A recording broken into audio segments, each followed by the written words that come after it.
An idea generated in the mind of a scientist. A new treatment to cure disease. Marty the Pill's born. The journey begins to make Marty accessible to patients everywhere. Without intellectual property, protecting the scientist's idea, Marty may never have existed. The researcher relied on patents to protect his innovation, Marty, but also to ensure that he will get investment needed to get it to the millions of people that need it. A patent has a limit of 20 years after being filed. At least half of that time is the time needed to take Marty from a molecule to a medicine, and then his final goal. Pharmaceutical companies can only produce their new medicines by massively investing in research and development. Without patents and other IPR to protect investment, new products would be copied as soon as they are launched, and there would be no incentives for investment. Marty wouldn't have a chance. Returns on investment from Marty fuels future generations of medicines too. Medicines are different from other forms of innovation because of the rigorous testing they undergo before being used in patients. IP protects the medicines that help protect the patients. You fight our patent monopolies, we will make sure you die. Drug companies are not there to protect the third world. They're there to make money. Pure and simple, that's it. To stay healthy and well and not die is not a basic human right. And that's why we have the system we do have here. The pharmaceutical industry pretends that it's spending all of its money on research and development.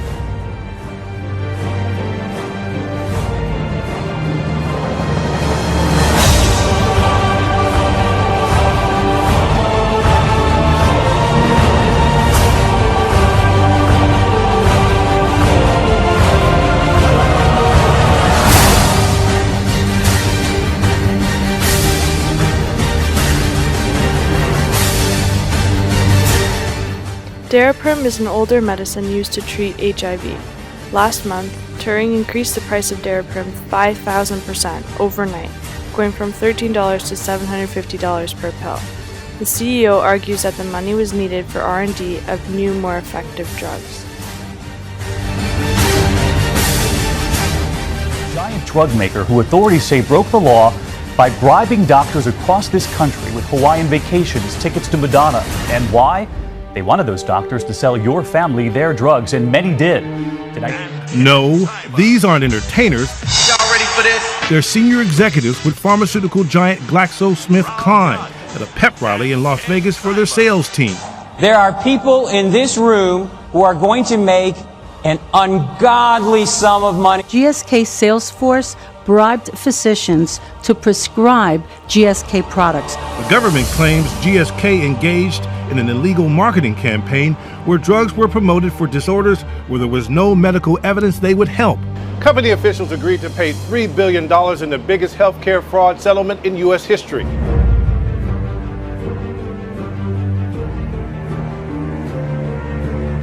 It is estimated that 10 million or more people in the global south died of AIDS because Western drug companies and governments denied them access to affordable and available medication.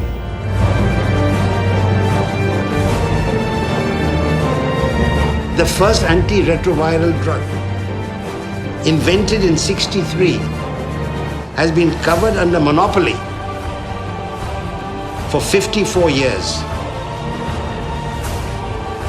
Is that what patenting is all about? Still making a profit at 5 cents. But they were charging the same $25 a pill in South Africa that they were in the United States. Drugs, which people desperately need to stay alive, they're not going to be there except at the high prices. What is likely to happen? People are going to die. To me, that is genocide.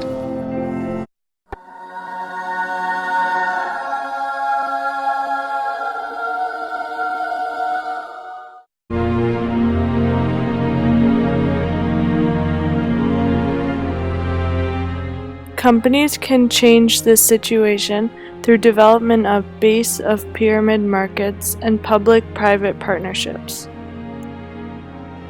A company must focus on creating buying power, educating the consumer, tailoring local solutions, and improving access.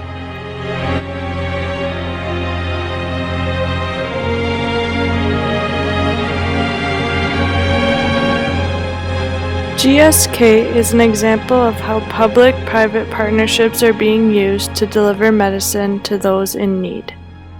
GSK extended their commitment with Gavi, an NGO that leverages public-private partnerships.